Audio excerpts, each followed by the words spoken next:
ہمارے دیگر صلوات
اور یہ دنیاوی زندگی محض دھوکے کے سوا کچھ نہیں.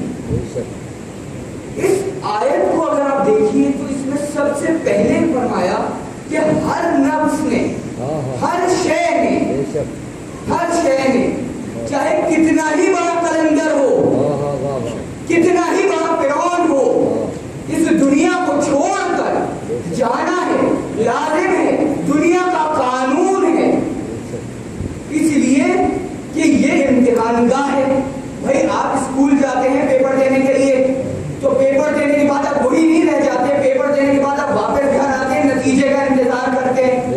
اسی طرح اس دنیا میں جب جو شخص آیا ہے اپنا پیپر دے گا اور پھر واپس جائے گا اور نتیجے کا انتظار کرے گا، اور نتیجہ آپ کو کب نظر آئے گا؟ جب قیامت برپا ہوگی۔ آپ کے چھٹے امام اللہم صلی اللہ امام جعفر صادق نے کیا خوب اس آیت کی تفسیر فرمائی کہ جب سور پھونکا جائے گا، جب سور پھونکا جائے گا تو تمام زیرو جو اس دنیا میں موجود ہیں سب کو موت واقع ہو جائے گی۔ ایک مرتبہ پروردگار عالم حضرت اسرائیل سے دریافت کریں گے کہ اے اسرائیل اب اس دنیا میں کوئی زیرو باقی تو نہیں؟ تو حضرت اسرائیل فرمائیں گے کوئی زیرو باقی نہیں رہا۔ تو پھر پروردگار عالم کہیں گے کہ عرش پہ جتنے زیرو باقی ہیں سب کی روحوں کو قبض کر لو۔ جب عرش پہ جتنے زیرو باقی ہیں تمام عرش پر کی روحیں قبض ہو جائیں گی، تو ایک مرتبہ پھر دریافت کیا جائے گا کہ اب کون باقی ہے؟ تو پھر حضرت اسرائیل فرمائیں گے کہ یا پروردگار عالم اب حضرت جبرائیل، حضرت میکائیل، حضرت اسرافیل اور میں خود، ہم چار فرشتے تیرے مقرب فرشتے باقی رہ گئے ہیں۔ تو پھر نگاہ الہی آئے گی کہ اے اسرائیل اپنے تینوں بھائیوں کی روحوں کو بھی قبض کر لو۔ جب یہ نگاہ آئے گی تو حضرت اسرائیل دریافت کریں گے باری تعالیٰ یہ تو تیرے امین فرشتے، یہ فرشتوں کے سرداروں کے سردار۔ تو پھر نگاہ الہی آئے گی کہ اے اسرائیل آج کے دن اس دنیا میں کوئی زیرو باقی نہیں رہے گا، اس عرش و فرش پہ کوئی زیرو باقی ہی نہیں رہے گا۔ تو ایک مرتبہ تینوں فرشتوں کی روحیں جب حضرت اسرائیل قبض کر لیں گے تو پھر دریافت کیا جائے گا کہ اب کون باقی رہ گیا؟ تو حضرت اسرائیل فرمائیں گے کہ اب میرے علاوہ اس عرش و فرش پہ کوئی زیرو باقی نہیں۔ تو پھر پروردگار عالم فرمائیں گے کہ اب تم بھی اپنی روح خود قبض کر لو، کیونکہ نظام الہی پہلے قرآن میں پروردگار عالم نے بتا دیا ہے کہ ہر شے کو موت آنی ہے، تو حضرت اسرائیل کو بھی موت آنی ہے، حضرت اسرائیل کو بھی موت آنی ہے۔ یہ تو موت کی بات ہو گئی۔ اچھا اب سب سے بڑی چیز ہے حیات۔ حیات ہے تو موت ہے، موت ہے تو حیات ہے۔ اگر موت ہے تو حیات ہے، اور حیات ہے تو موت ہے اس دنیا میں۔ تو حیات کا مرکز کیا ہے؟ دیکھیے حیات کا مرکز وہ ہے کہ جو اس دنیا میں آنے کا آپ کا انسٹرومنٹ ہو۔ بھائی آپ اس دنیا میں کیسے آئے؟ ایک واحد شخصیت ہے حضرت آدم کہ جن کو پروردگار عالم نے خلق کر کے بھیج دیا۔ اس کے بعد جو بھی آیا حضرت عیسیٰ تک بھی آئے تو والدہ کے وجود کے بعد آئے۔ اسی لیے اگر حیات کا مرکز دیکھا جائے تو مومنوں کے لیے حیات کا مرکز تو ان کی والدائیں ہیں۔ تمام امت مسلمہ اس بات پر متفق ہے کہ والدہ کے پیر کے نیچے جنت ہے۔ اب جس نے والدہ کی خدمت کی ہے تو جنت کے لیے اپنا معیار خود سیٹ کر لیا ہے۔ بھائی جنت کے لیے خود معیار سیٹ کر لیا ہے نا، والدہ کی خدمت کی ہے، ٹھیک ہے۔ اب اسی حساب سے اگر آپ دیکھیے کہ والدہ کی ہستی کیا ہے، والدہ کی ہستی کیا ہے کہ جب اولاد پیٹ میں ہوتی ہے تب بھی جانتی ہے کہ اولاد کی تربیت کیسے کرنی ہے، جب اس دنیا میں آ جاتی ہے تب بھی جانتی ہے، تب بھی جانتی ہے کہ اس کو کس طرح سے میں نے پالنا ہے۔ ابھی میں اخلاقیات کی بات نہیں کر رہا، میں صرف یہ بات کر رہا ہوں کس طرح سے پالنا ہے۔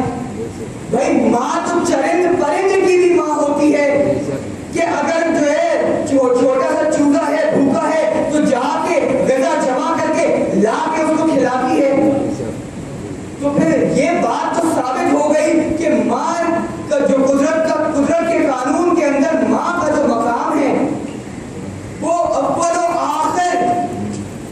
ایک فکس مقام ہے، اس کے اندر رد و بدل نہیں ہے. ہاں اس مقام میں افضلیت حاصل کی جا سکتی ہے. وہ ایسے کہ جب ماں ہے تو اب ماں اپنے بچوں کی تربیت کیسے کرے. اب اگر بچہ پیٹ میں ہے اور کوئی مشکل کا وقت آئے اور مشکل کے وقت آتے ہی ماں کی زبان سے سب سے پہلے یا علی مدد نکل جائے، بھائی ماں کی زبان سے پہلے ہی یا علی مدد نکل جائے تو ابھی بچہ پیٹ میں ہے، اس دنیا کی کسی چیز سے واقفیت نہیں ہے سوائے اس یا علی مدد کے. سوائے اس یا علی مدد کے کسی اور چیز سے واقفیت نہیں ہے. اب دنیا میں اس دنیا میں آ گیا، پیدا ہو گیا، اذان دی گئی، اشہد ان لا الہ الا اللہ، بتایا گیا تم اللہ کے بندے ہو، اشہد ان محمد رسول اللہ، تم رسول اللہ کی امت میں سے ہو، رسول اللہ تمہارے آخری نبی صلی اللہ علیہ وآلہ وسلم ہے.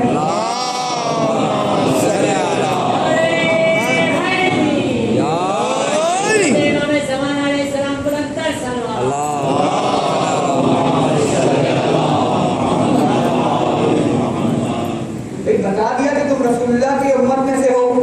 اچھا ہمارے یہاں ایک الگ سرٹیفکیشن ہے کہ جب اشہد لا الہ الا اللہ اشہد ان محمد رسول اللہ ہو گیا تو پھر فرمایا جاتا ہے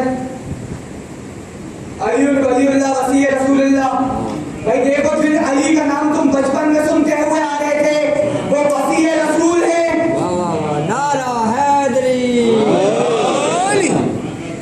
وصی رسول ہیں.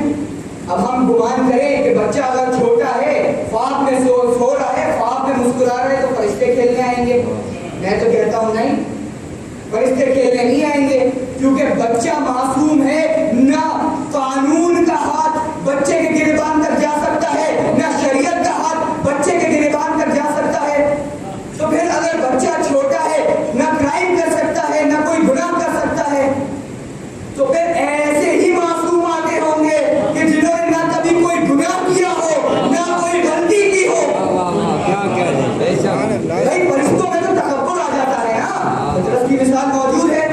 تکبر آ گیا تھا بالوں پر پہ، فطرت کی مثال موجود ہے.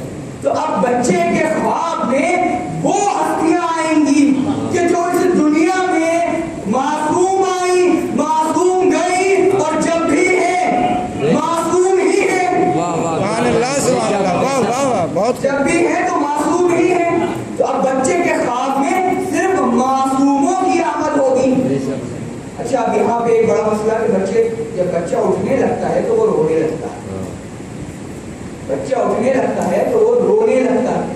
بھائی بہت سیدھی سی کیفیت ہے، ایک نور ہے جس کی طرف آپ کھینچے چلے جا رہے ہیں، کھینچے چلے جا رہے ہیں. ایک مرتبہ وہ نور آپ سے جب واپسی کا صبر اختیار کرنے لگے. بھائی اس کی مثال بہت آسان مثال دوں تو رمضان کا مہینہ کہ جب آتا ہے تو ہم خوش ہو جاتے ہیں، جانے لگتا ہے، تو پھر ایک کیفیت میں تبدیلی واقع شروع ہو جاتی ہے. اسی طرح اگر وہ نور کہ جس کا ذکر ماں کے پیٹ سے سنتا ہوا آ رہا ہو، جب جانے لگے گا تو بلک کر رونے لگے گا بچہ. بھائی چھوٹا بچہ جب خواب میں بلک کے رونے لگتا ہے تو اس کا مطلب یہ نہیں ہے کہ کوئی کچھ ایسا خواب دیکھ لیا. بس مقصد یہ ہے کہ اب مولا جو ہیں جا رہے ہیں، بچہ اٹھنے والا ہے، تو پھر بچے کا رونا لازم ہے. بچے کا رونا لازم ہے. تو یہی بات ہے کہ اگر انسان اپنی حیات میں، اپنے حیات کے مرکز پہ قائم و دائم رہے تو جنت ملنا مشکل نہیں. بھائی حیات کے مرکز پہ، والدہ کی اطاعت پہ قائم و دائم رہے تو جنت ملنا مشکل نہیں. مثال اگر دوں تو اتنے بڑے صحابی موجود. بھائی مثال ہے حضرت اویس قرنی کی. والدہ نے کہا کہ اے اویس جا رہے ہو، اگر رسول اللہ نہ ملے تو واپس لوٹ جانا. والدہ نے حکم دیا تھا کہ رسول اللہ نہ ملے تو واپس لوٹ جانا. حضرت اویس آئے، جب گھر سے چلے تھے تو نیا لباس تن کا، لباس پرانا ہو گیا جب رسول کے در تک پہنچے. ایک سفر طے کر کے آئے تھے آپ، رسول اللہ نہیں ملے تو واپس چلے گئے. اب ایسے صحابی کو خود رسول اللہ یاد کرتے ہیں کہ مجھے اویسے کرنی کی خوشبو آ رہی ہے.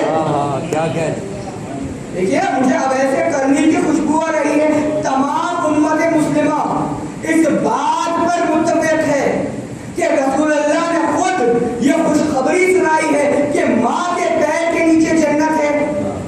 بھائی کسی ایک مکتب فکر کی تو بات نہیں ہے. تمام امت مسلمہ آپ کوئی بھی حدیث کی کتاب اٹھائیے, صحیح بخاری کو اٹھائیے, صحیح مسلم کو اٹھائیے, ترمذی کو اٹھائیے, سب میں یہ موجود ہے کہ جب ماں کے بارے میں بتایا گیا تو سب سے پہلے یہ بتایا گیا ہے کہ ماں کے پیروں کے نیچے جنت ہے. اب اگر جنت کا راستہ ہمکنار کرنا ہے تو ماں کی رضا کو حاصل کر لو. اب یہ ماں ہستی کیا ہے؟ اب یہ بچہ بڑا ہونے لگا, بچہ بڑا ہوا, اس دنیا کے مد مقابل آیا, اس دنیا کے مد مقابل آیا, اس ظالم دنیا کے مد مقابل آیا. جب بھی کہیں کسی محاذ پہ ہے تو پیچھے خیریت کے بلند ہونے والے ہاتھ موجود ہیں. سبحان اللہ. خیریت کے بلند ہونے والے ہاتھ موجود ہیں. خود رسول اللہ نے فرمایا کہ مومنوں اگر تمہاری ماں کا انتقال ہو جائے یا وہ دنیا سے گزر جائیں تو پھر سمجھ کے گفتگو کیا کرو کہ اب تمہارے پیچھے تمہاری خیر و برکت کے لیے ہاتھ بلند ہونے والے ہاتھ جو بلند ہوتے تھے اب وہ ہاتھ موجود نہیں. کیا کہتے ہیں, یہ ماں کی ہستی ہے. اور اب میں نے ماں حیات کا مرکز سمجھا دیا آپ کو, موت کے عنوان سے واقفیت دلا دی تھی. دیکھیے ہم مولا کائنات کے ماننے والے ہیں.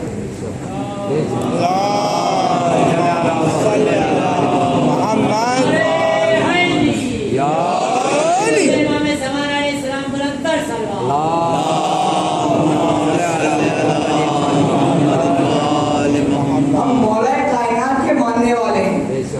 تو اب مولا کائنات اگر میں بولوں کہ مولا کائنات نے موت کے بارے میں کیا فرمایا تو پھر ہم کہیں گے کہ بھائی وہ تو مولا کائنات تھے, مولا علی تھے. بھائی کیسے ہم کہہ سکتے ہیں کہ بھائی مولا علی تھے؟ وہ تو فرما سکتے ہیں. اچھا اب میں ایک اسٹیٹمنٹ میں نے پڑھی ہے, اب میں اس کا تعلق بڑے مختلف انداز میں کروں گا. آج اسٹیٹمنٹ ہے موت مجھ کو شہد سے زیادہ شیریں لگتی ہے. کیا کہتے ہیں؟ اچھا اسٹیٹمنٹ ہے کس کی؟ یہ اسٹیٹمنٹ اس شخصیت کی ہے کہ جس کا دادا بھی وقت کا امام رہا, والد بھی وقت کا امام رہا, اور جب چچا جو وقت کے امام ہیں دریافت کرتے ہیں کہ اے بیٹا قاسم تم کو موت کیسی لگتی ہے, کیا کہتے ہیں, بے شک تم کو موت کیسی معلوم ہوتی ہے, تو کیا شان ہے شہزادے کی کہ فرماتے ہیں کہ موت مجھ کو شہد سے زیادہ شیریں لگتی ہے. بے شک موت ان کو شہد سے زیادہ شیریں لگتی ہے.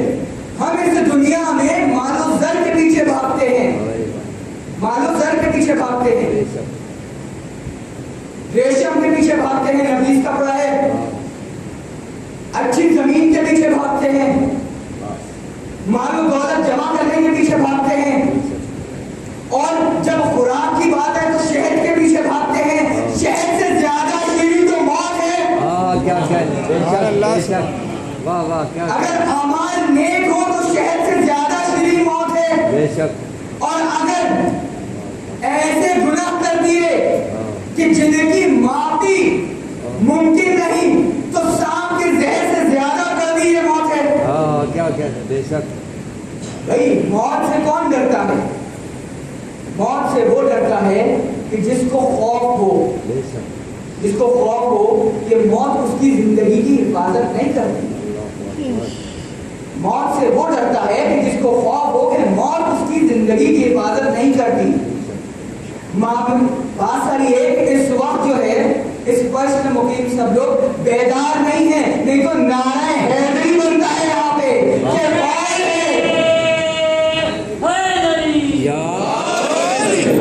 مولا علی کا قول ہے.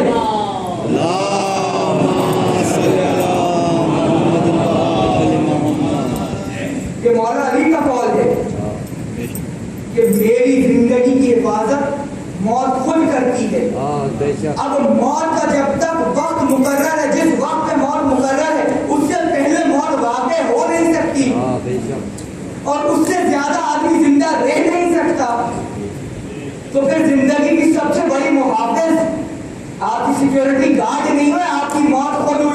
شک سبحان اللہ. نہیں آپ کی سیکیورٹی گارڈ نہیں ہوئے، آپ کی موت خود آپ کی زندگی کی حفاظت کرتی ہے.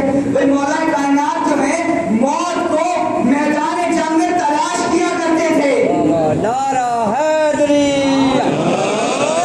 موت کو تلاش کیا کرتے تھے. بے شک موت زندگی کی محافظ ہے نا، تو موت کو تلاش کیا کرتے تھے. اچھا اب جب وقت مقرر ہو گیا تو پھر پروردگار عالم کو یہ گوارا نہیں ہوا کہ موت واقع ہوئے شہادت پر فائز کر دیا. کیا کہتے ہیں. بے شک بھائی موت واقع ہو جائے یہ گوارا نہیں گزرا تو شہادت پر فائز کر دیا. بے شک اب اگر موت کی تلاش میں جاؤ گے تو تا قیامت تک کی زندگی مل جائے گی. کیا کہنے. واہ واہ. سبحان اللہ. بے شک. بھائی موت کی تلاش میں جا رہے ہیں ہم، زندگی کی تلاش میں نہیں جا رہے، موت کی تلاش میں جا رہے ہیں. تو تا قیامت زندگی عطا ہو جائے گی. بے شک جب تا قیامت زندگی عطا ہو جائے گی تو پھر اس دنیا کی حقیقت کو جاننا ضروری ہے. بھائی قول معصوم ہے کہ یہ دنیا جو ہے ایک بکری کی چیخ سے زیادہ اہمیت نہیں رکھتی. اچھا اب سائنس کے حساب سے دیکھ لیجئے 0.2 سیکنڈ لگتا ہے بکری کو چھینکنے میں، اور یہ دنیا 40 کروڑ سالوں سے موجود ہے. کیا کہنے. اب 40 کروڑ سالوں کو کیلکولیٹر میں کنورٹ کر لیجئے سیکنڈز کے اندر، اور پھر 0.2 سے ڈیوائڈ کر دیجئے تو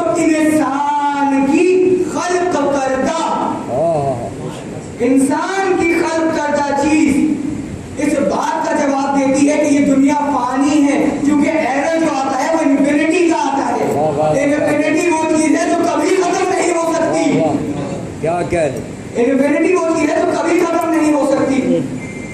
تو پھر اس دنیا کی 2.2 سیکنڈ کی حقیقت کے لیے 0.2 سیکنڈ کی حقیقت کے لیے ہم اپنے آپ کو دین سے اتنا دور کر لیتے ہیں کہ جب پھر قول معصوم پڑھتے ہیں تو دین سے دور کھڑے نظر آتے ہیں.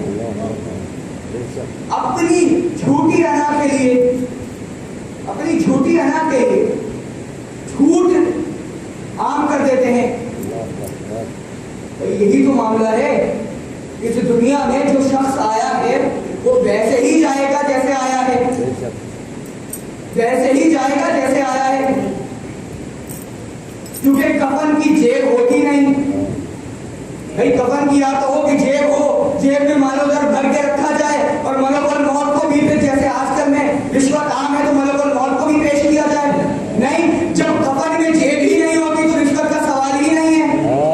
اچھا وہ قانون الہی ہے، وہ قانون الہی ہے، وہاں ایسا کچھ ہو نہیں سکتا.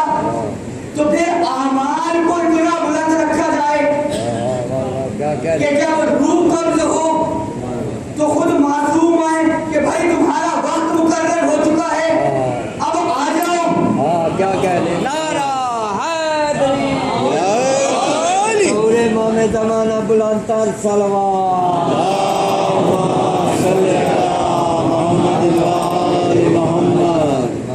یہ حیات ہے، یہ حیات ہے، مرکز حیات والدہ ہے.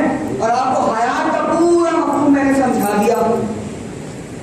جب پورا مفہوم سمجھا دیا تو ایک سبق اس سے ملتا ہے. وہ یہ سبق ہے کہ مومنوں اپنی ماں کی اطاعت کرو، اور اگر والدہ دنیا سے جا چکی ہیں تو ان کے لیے احسان ثواب کے لیے اپنے ہاتھ بلند رکھو. ان کے لیے احسان ثواب کے لیے اپنے ہاتھ بلند رکھو، کیونکہ ماں تو ماں ہے. وہ کسی اولاد کو زیادہ محبت کرتی ہے، کسی سے زیادہ کام کہہ دیتی ہے، مگر ماں تو ماں ہے. ہر اولاد کے لیے اس کے دل میں محبت ہے. اسی لیے پروردگار عالم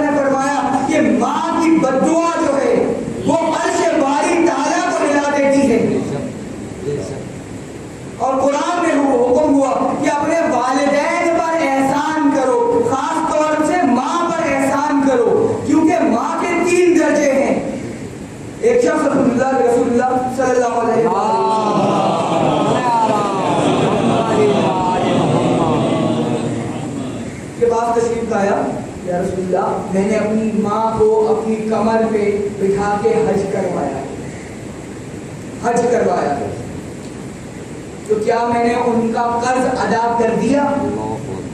اچھا، ماں کے قرض کی ہم بات کر رہے ہیں، بڑے بڑے ہم قرض سے گھبراتے ہیں نا کہ بھائی کسی کا مقروض نہ کرے، کسی کا مقروض نہ کرے، اللہ سوائے ماں کے علاوہ ہمیں کسی کا مقروض نہ کرے۔ ماں کے قرض کی بات ہے نا۔ ایک حج کرایا اس شخص نے، ایک صحابی نے اپنی والدہ کو پشت پر بٹھا کر، تو رسول اللہ نے کہا کہ تم نے اپنی ماں کے جب تم پیٹ میں تھے اس وقت کی ایک کروٹ کا بھی حق ادا نہیں کر سکے، اس کروٹ کا بھی حق ادا نہیں کر سکے۔ ابھی پرورش نہیں کی ہے، ابھی ولادت نہیں ہوئی ہے، اس وقت تک جب پیٹ میں تھے تب بھی حق ادا نہ کر سکے۔ تو پھر مسلمانوں غور کا عالم ہے، غور کا عالم ہے کہ ہم والدہ سے بے رخی بھی کر لیتے ہیں، ہم والدہ سے بے رخی بھی کر لیتے ہیں۔ کئی بات ہے نا، انسان ہے نا، انسان تو خطا کا پتلا ہوتا ہے، مگر کیا خاصیت ہے اس ماں کی کہ چاہے زبان سے کہے یا نہ کہے اولاد کو برابر چاہتی ہے، اولاد کو برابر چاہتی ہے۔ اچھا، یہ عام ماں ہے، یہ وہ ماں ہے جو میری والدہ ہیں، آپ کی والدہ ہیں۔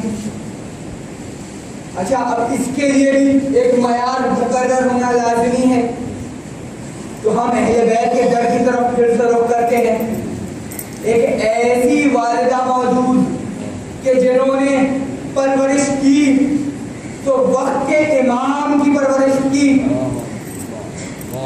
بیٹیوں کی پرورش کی تو بی بی ام کلثوم و بی بی زینب کبریٰ جیسی بیٹیوں کی پرورش کی۔ میری شہزادی جب ایک مرتبہ وقت رخصت آپ کا قریب تھا تو ایک مرتبہ بی بی فضہ سے کہا کہ فضہ شہزادے آ جائیں تو پہلے کھانا کھلا دینا، میرے حجرے کی طرف نہ آنے دینا، میرے حجرے کی طرف نہ آنے دینا۔ ایک مرتبہ جب شہزادے آئے تو بی بی فضہ نے شہزادوں سے اصرار کیا کہ شہزادے کھانا کھا لیجیے۔ یہ شہزادے وہ ہیں کہ اپنی ماں کے ہاتھ سے کھاتے ہیں، اپنی والدہ کے ہاتھ سے کھاتے ہیں۔ ایک مرتبہ دریافت کیا، اماں فضہ ہماری والدہ کہاں ہے؟ ہم تو روز اپنی والدہ کے ہاتھ سے کھانا کھاتے ہیں۔ یہ وہ شہزادی ہیں کہ جب اس دنیا سے رخصت ہو رہی تھی ایک مرتبہ میرے مولا حسین کی آنکھ سے آنسو جاری ہوا، میرے مولا آپ کی آنکھ سے آنسو جاری ہوا، کفن کے بند ٹوٹے، دونوں ہاتھ بلند ہوئے اور ندا دی ہے میرے شہزادوں میرے پاس آ جاؤ، میرے شہزادوں میرے پاس آ جاؤ۔ یہ وہ شہزادی ہیں۔ جب یہ واقعہ ہوا نا تو ایک مرتبہ ندائے جائے بھائی، اے علی شہزادی اور شہزادوں کو شہزادی سے دور کر دو کہ اس وقت ہمیں میدان حشر لگانا پڑ جائے گا۔ یہ وہ شہزادی ہیں۔ میں کہوں شہزادی آپ تو ہر چیز پر قدرت رکھنے والی ہے نا، آپ تو کل یہ دنیا آپ کے لیے ہے نا، تو پھر جب میرے مولا کو 3 دن کا بھوکا پیاسا کربلا کی تپتی ہوئی زمین پر شہید کیا جا رہا ہوگا، تیرا رگوں سے خود خنجر سے گردن میں باہر کیا جا رہا ہوگا، تو میرا مولا صرف یہ کہہ رہا ہوگا، اماں خدا کے لیے اس وقت دنیا سے چلی جاؤ، کیسا زلزلہ واقع ہونے والا ہے۔ اللہ لعنت اللہ قوم الظالمین۔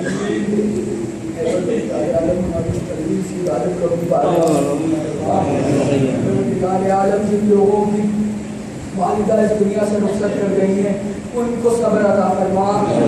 پروردگار عالم مسلسل امام جعفر صادق جن لوگوں کی روزی نہیں، جن لوگوں کی نوکری نہیں لگی ہوئی ان سب کو نوکری عطا فرما۔ اے پروردگار عالم جو بھی مومن و مومنات اس دنیا میں اور دنیا سے جانے کے بعد مشکلات میں، مالک ان کی مشکلات کو آسان فرما۔ مالک بسطہ حضرت علی اصغر جن ماؤں کی گود نہیں بھری اب تک ان کی گود بھرا، آمین۔ اے پروردگار عالم اس ملک کو صحت و سلامتی عطا فرما۔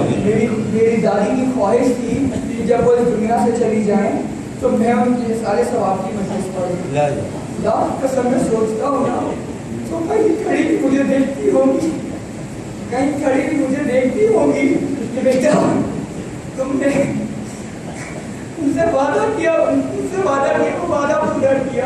مالک میری دادی کو جنت الفردوس میں جگہ عطا فرما۔ آمین۔ اللہم صلی علی محمد و آل محمد وعجل فرجهم۔